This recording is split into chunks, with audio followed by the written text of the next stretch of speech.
guys. Jose Galison of No Way Jose. You can find me on the No Way Jose YouTube channel. You can also find me on the Liberty Movement YouTube channel. You also can find me on just about every spot podcasts are at. With the Liberty Movement YouTube channel, you only find some of my content there. There'll be stuff that falls under the purview of that. That would be the cultural, non-political stuff. This is episodes going to go up on there. But if you want to find my other content, go on fucking go to my No Way Jose channel, or listen to it on the podcast. With the Liberty Movement, it's also on BitShoot.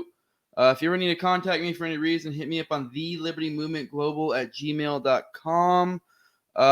Today's episode is going to be a solo episode. I'm going to flex those solo rant muscles, so it's maybe a little bit shorter than normal. I've kind of used interviews as a crutch. It's kind of, I don't know, something's better about doing the whole conversational thing. But, this is one I kind of just want to talk about myself. The topic today is internet censorship. Before we get into it more, I kind of want to, and we'll probably get into this a little bit in the episode. I have a request for some of you tech folks to go check out endthefed.app. Give me some feedback. Let me know what you guys think. This is a person-to-person crypto-powered app store, which, like I said, we'll get into it, but I think it's could be something interesting going forward with a lot of the current events. So like I said, this is gonna be an internet censorship episode, and I want to start out with just completely slap down. I know people in the circles I run in are, a lot of them are gonna say shit like, "Oh, it's a private company, bro," and my thing is, there's two things to this. One, okay, let's accept the premise it's a private company. Okay, we can express preference. Like if I go to a restaurant and I order fish and they give me a plate with fish on it and there's a turd on top of it, I can say that I don't like this. Like this, so nothing I'm doing here is saying we should have the government do anything or anything like that. I'm just saying, I'm expressing my displeasure essentially. And then two, the other argument I said, these are not private companies. A lot of these major YouTube, Facebook, some of these big dogs, they're for the most part not private companies. They are heavily subsidized by the government. They have a ton of regulations that kind of keep out some of the smaller people. Just big time subsidies, all that stuff. They're not private companies. They definitely blur the lines. All right, so I figured it'd be kind of cool to start out with. I know if you guys have been following my channel, a lot of you guys probably know that, my story a little bit. Jose Galison is a pseudonym. For certain reasons, I just like to use it. This was born out of because I was a shit poster. I used to, people always joke that you gotta be like the heroes are the ones who shit post on their main account. That was me. I was the one who shit posted my main account, caused all sorts of trouble, just having fun. Spreading the message, and but yeah, I got zucked so many times. I got to a point that was like, hey, all my family's on here, all my my kids' photos and stuff like that. So it's like I was getting to a point where it's like I'm probably gonna lose my main account. So I got this other account, the Jose Galison, and yeah, it was I started out as shit posting, but pretty quickly I started up with the Liberty Movement group, and so from there I kind of toned it down because I didn't really want to get zucked while I was doing something, trying a different approach. I'm kind of used to this whole getting zucked kind of thing.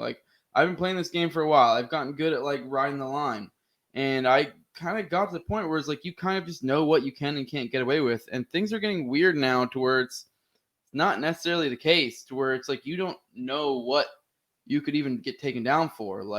Especially it was a little bit creepy with the lead up to the election. A lot of stuff I got zucked around that time. It was for something silly, but it was okay, there's some credence. But with the lead up to this inauguration, it was ridiculous. I think Eric July got taken down, and he literally said on his thing that this was wasn't even for a post, if I remember correctly, and it said something along the lines of this is in preparation for the inauguration day, which is just creepy because it's are they just not even trying to have this veil of separation between corporate and state anymore? Yeah, and I got zucked. Ironically, I've gotten to the point where I don't really pretty much only use Facebook to promote this, and every now and then I'll share some memes, but really don't even interact with it much. I shared a quote, and let me see. I'll bring it up real quick. The quote was, "Fascism should more appropriately be called corporatism because it's a merger of state and corporate power." And this is a quote from Mussolini, and they got insta flagged. So I had to. It came up. I said no. I don't agree with this decision. And usually, how that works with Facebook is, then that means like an independent individual is supposed to then verify it. So I just assumed this was the algorithm, because I mean I've had this happen before. I've had friends, especially if you share any quotes of like people who are like, persons non gratas, like people that like no people, like pretty much regardless of context, it's going to get flagged. And so I just assumed it was a Mussolini quote. It got flagged. I figured, a person would come on and, be like, no, especially with the context, be like, no, it's fine. That was not the case. It still stood. And I mean, that was, that's probably, I guess I wouldn't say the first time, but for something so innocuous and not that big of a deal, this is probably the first time something like that happened. And it was just really weird. And so, like, that's kind of what spawned me being like, I want to do this episode. Like, I do feel like this is something that's been done, that so many people have done this, but it's just, for me, it's gotten to the point where it's just so overt. I mean, it was already kind of overt before, but now it's just so over the top. And then just like for me, there's the irony of that like, because that's kind of the big thing, is that like, this is these companies are just bitches of the state. And like, this is literal fascism. Like, most people don't realize. I went with my episode with Patrick McFarland episode yesterday. We kind of went into this, that like, that is the definition of fascism, is a merger of corporate and state. It's not just like, that which I don't like. Like, people don't realize that certain words have definitions, and that's one of them. And that's kind of what we're coming into now. And I feel like that's just something people should be aware of. And I mean, yeah. So yeah, it's fucking weird. Moving on. I also, with some other shit going on lately, I noticed like this week has just been like a weird time for this like whole, censorship of the internet type thing.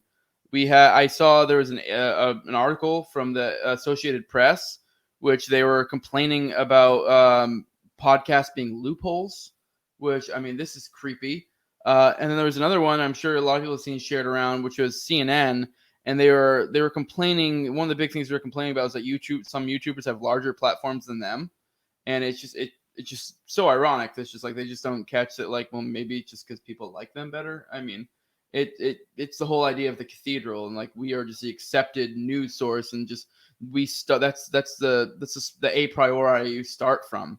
And yeah, it's just creepy. And they also made some parallels between like terrorism and like people, like, essentially they were conflating some stuff with how we approach taking terrorists off the web before, and how they were like insinuating like we should do something similar with like people who have no beliefs, and they were talking about conservatives. So I mean, not to get political. I mean, I'm not getting political. I mean, none of these people have principles. If the shoe was on the other foot, it would be Fox doing the same exact thing. Doesn't really matter. But yeah, it's just fucking, it's creepy. But anyways, yeah. So, but yeah, so there's that. One thing I kind of want to go into is that this has already been occurring. Like, I've noticed myself that this has already been a thing where there's been this intense internet censorship, but now we're getting this thing where now it's entering the lexicon of the normies, the mainstream media, like, now it's entering the polite conversation, where it was just something being done on the down low before, and if anything they would deny it and like obfuscate whenever it came up. But now it's becoming this accepted narrative of like, we can't be having these people talk. And that's creepy, because then that now, if they were already doing it before, what do they do next? Like, yeah. And I mean, this sounds bleak now, but I'm going to get more into it as we go on, and how it may not be so bleak. Yeah, so I kind of wanted to also go into tactics with this. We have all this internet censorship going on. Like, what should we do tactically speaking? I was listening to a podcast with Pete Quinones, and he had Aaron from previously the Fagcast. Now it's the Timeline Earth, and he was going on about, and I thought, I mean, I still in my head, I'm torn of whether I agree with him or not. But he was saying that we shouldn't abandon these platforms, and I'm on the edge of it. I'm not entirely sure how I feel, but I do think there's a point to it. I do think we should diversify our efforts. Move on to other alternate socials. The alternate video platforms, podcast platforms, stuff like that. But I do think there is a point to not giving up and like essentially not allowing these people to have their echo chambers, which is what they want. Um, yeah. So I also kind of wanted to go into solutions, and with solutions, like to bring up another podcast. This one's a Shane Hazel podcast. He was on with Pete again. I mean, I listen to a lot of Pete Quignon and stuff. I pretty much listen to him religiously. He was talking about blockchain socials, and I do think that's going to be a big thing going on going forward. Like I know Library and Odyssey both operate off of that. So yeah, look into that. I do think those are going to be interesting because I mean, the big thing with I'm not a tech guy, as a lot of you guys know, when it comes to like blockchain stuff, it's my understanding those are basically unnukable. So no matter what you want, like you just can't take those off. Um, yeah. So with those being unstoppable, you also got, like I brought up earlier, you got endthefed.app, which is an app store, which they're like I said, they're using crypto, and I also think like being as they're trying to be like an alternate app store type thing. I feel like this is a spot a lot of people have a blind spot to. Like, yes, we're all moving to these alternate socials, but a lot of people aren't thinking about like, well, where these socials come from. Like they come from the Amazon Play Store, or the Google Play Store, or whatever the hell, all those different spots. But it's like you see like the example of Parler and how it got nuked super quick. Like, and that was part of why is because there was this bottleneck of that area. And I think we need to be diversifying in multiple ways. Um, yeah. So, but also I kind of want to go into too how I've been noticing like this part of why I've been wanting to kind of do something like this for a while because, like I said, I've been noticing that I've been getting less and less views on like YouTube, and I mean maybe it's just people don't like me anymore. I don't know, whatever. But at the same time, I've been on my alternate stuff, like whether it's my audio podcast. The audio podcast I've probably been getting about the same as my YouTube. But when it comes to BitShoot, I've been probably getting almost like twice as much, which is for me is weird because it's like, yeah, even the subscriber count is probably like less than a quarter of what it is on YouTube. But even then, somehow the reach on BitShoot is far better, which just doesn't add up to me. So that's why I think there's some algorithm craziness going on there. But as I kind of implying here that like with that, you can look at that negatively, but then you can also look at that like they're cracking down, but that energy is being redirected elsewhere. So I think there's a lot of hope going forward with that we are going to have all these alternates, all this diversification of socials and such is going to be good. Like I've been seeing a lot of like movement going towards MeWe. I've been on MeWe. It's been kind of coming up nice. Float, like for me, it was kind of clunky initially. It's getting better. Even Parlor, I was on there. I really was just like, meh, when it first started. Before it got nuked, I was kind of starting to dig it. It was getting a little bit better. I mean, yeah, it's definitely MAGA country, whatever, but it was improving. And I do think, the more we can get people to diversify or get off of these like main socials, the better it'll be. And so that's essentially what this episode a lot is just a call to action for a lot of you guys to start moving off. Like the only reason I even moved off is because I was promoting this. Like not even moved off, I just diversified. And I think just the normal person should as well. Like for me, if I wasn't doing this podcast, I wouldn't be on Facebook anymore. It's gone to the point where it's not even enjoyable. And I used to have a blast on there and have a lot of great conversations, but it's just gone to the point where I just can't even freely conversate. And I don't even feel like I have really anything. I guess I say it's not controversial, but to the normie, it probably would be controversial. But like stuff that, like, if I was having a normal conversation with somebody outside of the internet, that they would be like, "Oh my!" Like, it's not that kind of stuff. It's not like I'm like doing like talking about ethno states or something like that. It's just kind of weird, and this is how it's turning out. So this is my big push for you guys. Like, start moving on to other spots. Go to BitShoot, go to Odyssey, go to Library. I want to eventually go into Library, but there is a thing where I'm not gonna lie, it's kind of just laziness because it's like I would have to go and like completely build up that whole channel over again on library, because I don't think you get like, they'll let you like match it up with your YouTube channel once you get to, I think, like 300 subscribers. But yeah, like I said, this is probably gonna be a shorter one, but I just kind of wanted to push this out. Another thing I do want to, while I'm here, I kind of want to make a call out to some of you guys that, being as this is on the Liberty Movement, the big thing with the Liberty Movement is we're trying to have a group of shows, and we have two that do contribute regularly. Me being one of them, the other one being the Last Nighters. Then we have a couple of people that do semi-regularly, like a gun one and a Christian anarchist.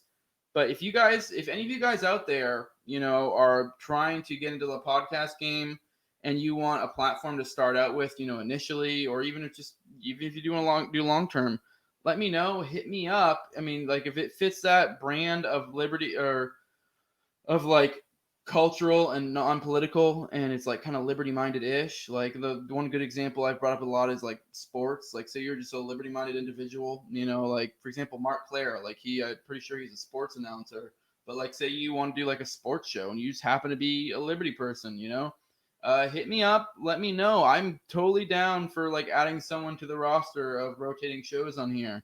We're trying to, get as many people. Ideally, I'd like to get to a point where we have like one show for every day, essentially. And, yeah. And like, the whole idea is voluntary. If you decide for whatever reason you no longer want to be a part of it, you want to move off, just let me know. And, it is what it is. But yeah, I'm kind of trying to build that up. I wanted to end this on a spot where, to be kind of hopeful, I saw this quote on, it was on a float, and it was from the Agorist Nexus account, and it was from Brandon Aragon, which I guess is the founder. He said, the more the state increases taxes, the harder it pushes down on its wrist with a blade. And yes, this is taxes, but I feel like that can apply to any government action whatsoever. And that kind of, like I implied earlier with the whole fascism angle, that kind of applies to corporate as well, because they've, in a sense, a lot of ways, melded into one.